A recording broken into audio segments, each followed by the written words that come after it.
Hello friends, ఈరోజైతే మీకు బోడ కాకరకాయలు రెసిపీ చూపిస్తాను. వీటిని ఆ కాకరకాయలు అని కూడా అంటారు. చూస్తూ ఉండండి.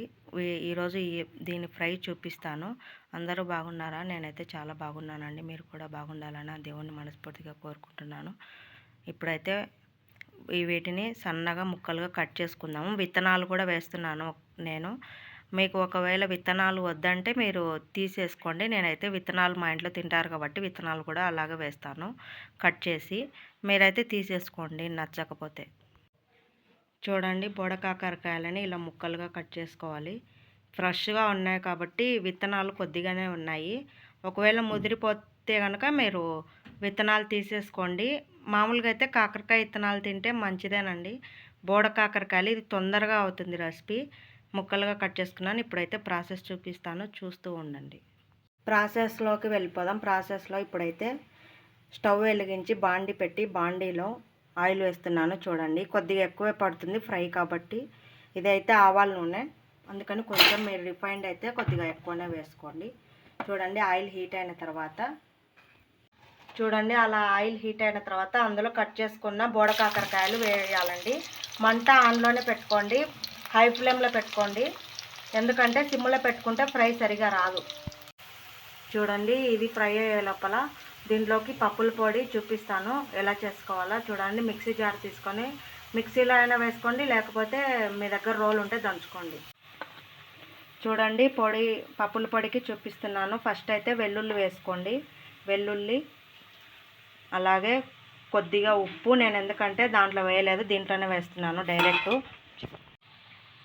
నెక్స్ట్ కారం పొడి కొద్దిగా, అలాగే ఇందులో పప్పులు మిక్సీ చేసి వేస్తున్నానండి. ఇదైతే రెడీమేడ్ది, మీ దగ్గర పప్పులు ఉంటే పప్పులు పట్టుకోండి.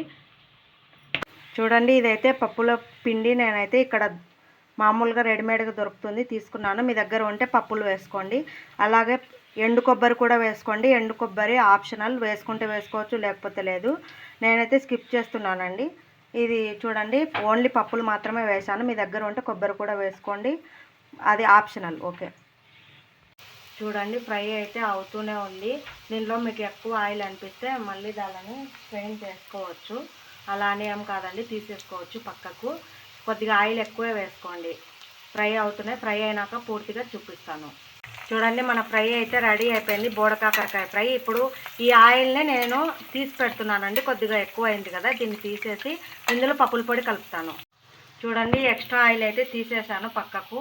ఇప్పుడు ఫ్రై అయితే తయారైపోయింది. అందులో మనము ముందుగా రెడీ చేసి మిక్సీ చేసి పెట్టుకున్న పప్పుల పొడి వేసి బాగా ఒక 5 నిమిషాలు సిమ్లో పెట్టి మగ్గనివ్వండి. ఎందుకంటే పొడి బాగా పట్టుకుంటుంది దానికి, బోడ కాకరకాయకి. ఫ్రై అయితే రెడీ అయిపోయింది, సర్వ్ చేసి చూపిస్తాను. చూడండి, ఫ్రై అయితే రెడీ అయిపోయింది. ఇది ఫ్రైకి గుర్తుపెట్టుకోవాల్సిన విషయం ఏంటంటే ఎప్పుడు మూత పెట్టి మగ్గకూడదు. మూత పెడితే ఫ్రై రాదండి. క్రిస్పీగా వచ్చింది. చూడండి, ఇప్పుడు సర్వ్ చేసి చూపిస్తాను. చూడండి, బోడ కాకరకాయ రెసిపీ అయితే రెడీ అయిపోయింది, ఫ్రై. మీకు డౌట్ రావచ్చు, ఎందుకబ్బా దీంట్లో ఉల్లిగడ్డలు వేయలేదని. దీంట్లో ఉల్లిగడ్డలు వేయరు. ఇవి కనీసం 15 నిమిషాలలోనే హై ఫ్లేమ్లో బాగా మగ్గుతాయండి. చేదు ఉండదు. ఇది మామూలు కాకరకాయలాగా చాలా టేస్టీగా ఉంటుంది. వీటితో బిర్యానీ కూడా చేసుకోవచ్చు. నేనైతే ఇప్పుడు బోడ కాకరకాయ ఫ్రై మాత్రమే చూపించాను మీకు. నా ఛానల్ నచ్చితే like, share, subscribe. Please support.